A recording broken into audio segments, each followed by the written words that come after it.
Être plus résilient, c'est quoi ? Comment faire ? La résilience désigne notre capacité à revenir à un état d'équilibre à la suite d'un choc, d'un épisode de crise. Dans le cas d'une inondation, d'une submersion par la mer ou par des ruissellements, un territoire sera résilient si on a su retarder la survenance des premiers dégâts afin de disposer d'un temps d'action pour mettre en sécurité les biens et les personnes, limiter les dégâts subis, reprendre de manière rapide un fonctionnement d'équilibre, réorganiser et reconstruire à la suite de l'inondation en prenant compte les enseignements de celle-ci. La résilience face aux inondations se travaille à différentes échelles. La famille, l'école, l'entreprise, les collectivités et l'État. Il s'agit d'abord d'être conscient qu'une inondation peut survenir et de sensibiliser les personnes qui nous entourent pour qu'ils partagent cette conscience. Informé de la menace, il est possible de la comprendre plus finement et se préparer pour réagir le plus tôt possible en cas de danger.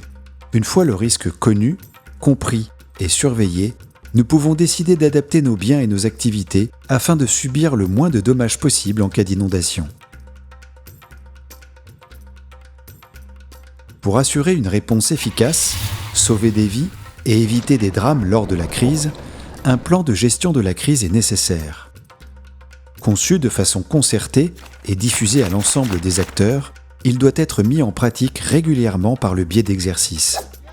À la suite d'une inondation, la reconstruction et la réorganisation sont l'occasion d'améliorer notre résilience.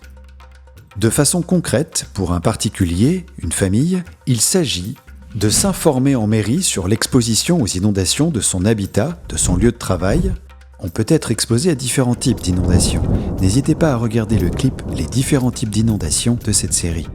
De se familiariser avec les sources d'information, de surveillance, de vigilance et d'alerte, de parcourir les berges ou les digues de notre cours d'eau, connaître l'histoire de ces crues, de préparer un plan d'action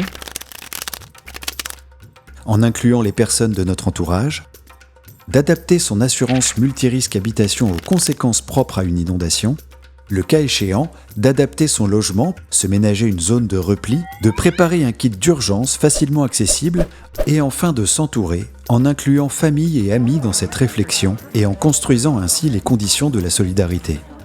Être résilient, c'est donc une démarche, un état d'esprit qui vise à accepter l'inondation, anticiper ses conséquences et s'y adapter.